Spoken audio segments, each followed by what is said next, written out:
Alright guys, today we're going to be doing spark plugs and a thermostat replacement on an Infiniti G37. Let's get it.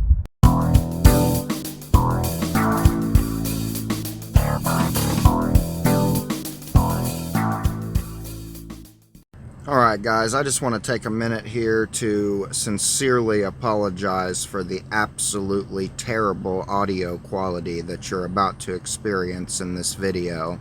I'm using my microphone, but I am not using the wind or air filter that came with it. I haven't really needed to use it so far, and I did not realize how much the wind was affecting the audio quality. I actually considered not even posting this video because the audio is so terrible, but I did feel like if there's any of you out there who are really needing to do this job, that this could potentially help you out. So I do want to just, apologize up front that the audio quality on this video is absolutely terrible, and I will be using my wind filter for my microphone moving forward.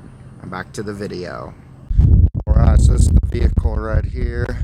First thing I'm going to do is take this big cover off here on the front. We're also going to go ahead and get the engine cover removed, and we're going to see what we're working with here. I believe the intake has to come off in order to get the plugs off, and the thermostat is connected to this hose here. So let's get started. Alright, so we got those covers off, and now we can see the engine much better, what we're working with here.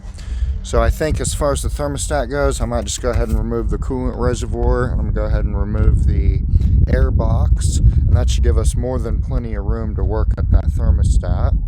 And then as far as the spark plugs go, instead of pulling off the intake, I think I'm just going to take these air ducts off, remove the throttle bodies, and that should give us enough room on both sides.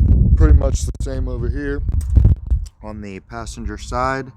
I believe if we just had that throttle body up out of the way, we should have more than plenty of room to get the spark plugs out. So I'm going to go ahead and get started on that. Sorry guys, got a little bit ahead of myself here. So this engine cover's just got like 4 or 5 10 millimeters that hold it on. Pretty easy to get that off. And then you got a bunch of these little clips that holds this cover on. You simply put a screwdriver, flathead, and one of those tabs, and you can pop it up, and then the entire piece will lift up and out. You probably got 8 or 10 of those holding it on. And then the coolant reservoir here, it's just got 2 10 millimeters, and I just kind of set it down to the side. I just need more room over here, so I'm not going to probably remove it completely.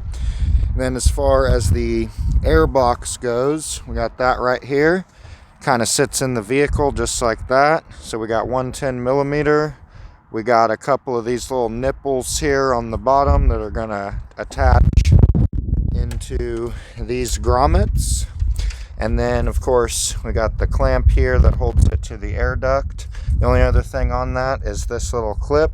You have to push down, or push in, rather, on the top and bottom, and it'll slide out. Then, of course, you push down on the tab and unplug this connector. That little piece with the tabs goes right here, and then the connector goes here for your mass airflow sensor. So now we got more than plenty of room to access the thermostat. Okay, so we got the clamp on this lower radiator hose loosened up. I went ahead and removed the cover from underneath the vehicle, and I got it all jacked up, of course. Got our catch pan in place. Covered up the belt with some shop towels, so hopefully it doesn't just take the full blast of coolant, and if it does get a little wet, we can just clean it off. Save us a little bit of time.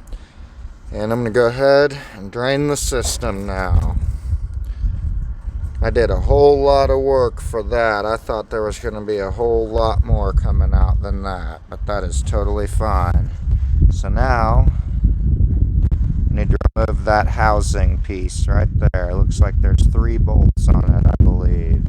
So we'll go ahead and get started on that. Alright, so we got the thermostat off of there, as well as the gasket. It's all one assembly, all one unit, so we'll be replacing it just like that. And then I'll try to get my camera there for you guys so you can see. That's what the area that it goes in is. We'll get that cleaned up a little bit as well. And we'll go ahead and reinstall our new thermostat. Then I'm going to probably go ahead and get started removing these throttle bodies and intake air ducts.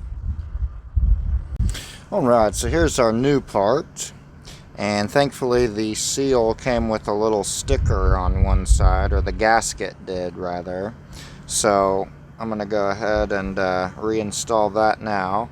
I love when they put that stuff on there though, it makes it easier. My only thing is I generally don't trust these felt gaskets, so we'll just have to see. Hopefully it seals up. I think, I could be wrong, but there might be some kind of secondary seal in here as well. At least it looked like there was on the original one. There may or may not be on this one. So hopefully it doesn't leak, because I almost never use these felt gaskets. I always use the RTV instead. Not felt gasket, cork gasket. I don't know why I said felt. But anyway, we're going to go ahead and reinstall this into the vehicle and hope that this gasket will actually work. Alright, and now we are back where we were before. New housing installed. All 3 bolts put in. You can see the 2 on top. The one on the bottom is directly below the pipe here that the hose fits on in the middle. So right here. So now we're going to go ahead and reattach our hose. And probably going to put this stuff over here back on since we're going to only be working on the engine. So at this point, we'll go ahead and put our air filter box back on, and probably this front cover as well. Also the bottom cover here. I'm just going to get all that put back together up, because the rest of the work that we're going to be doing is further back, so we don't need any of that stuff apart anymore. My personal work process is when I'm about halfway through with a job, then I'll start putting stuff away that I know I'm done with. So that way, as you progress through the job, you're seeing less and less parts out, less and less tools out, and you actually have the feeling that you're getting closer to done. I don't know, that's just what I've always done, and it's worked out well for me. It's helped me to stay organized. So we're going to go ahead and get all of these pieces put back in and get started on the spark plugs. Okay, so we got our clamp back on there. As you can see, we have our bottom cover back on as well, completely free of a coolant mess. So I'm going to take this off. I got it disconnected from the clamp, but I don't know if you can see this clamp right below my finger. We got to disconnect that as well, and then this whole piece should come off, and we should be able to get the throttle body off. Okay, so I was able to get the throttle body off of there. I'm not going to fully remove it. Okay, but as you can see, seems like we got pretty good access to all of our coils over here. This wire back here may be a little bit of a pain, but I think we can work around it for sure. And I would imagine we can basically do the same over here. We don't have to remove the entire assembly. So, in order to get that throttle body off, the X, I'm going to say they were 5mm, or it might have been 8.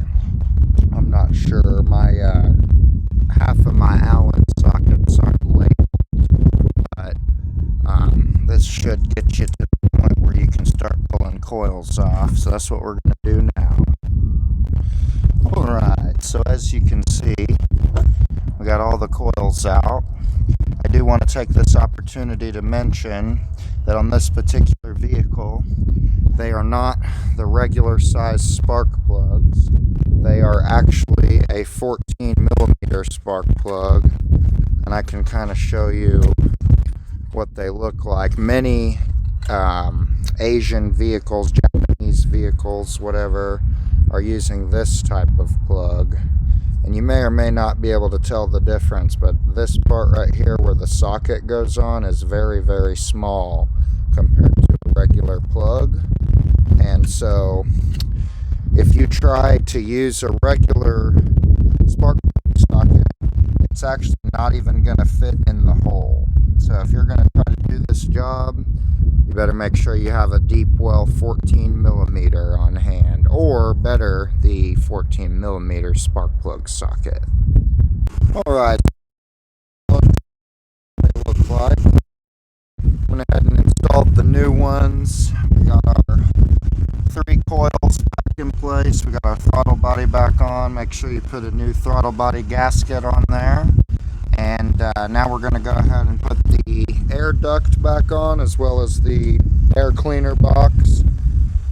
And then I left this cover off because I guess it goes over the holes in the 2 air boxes, and it's actually part of the intake. So I'm going to put that back on last.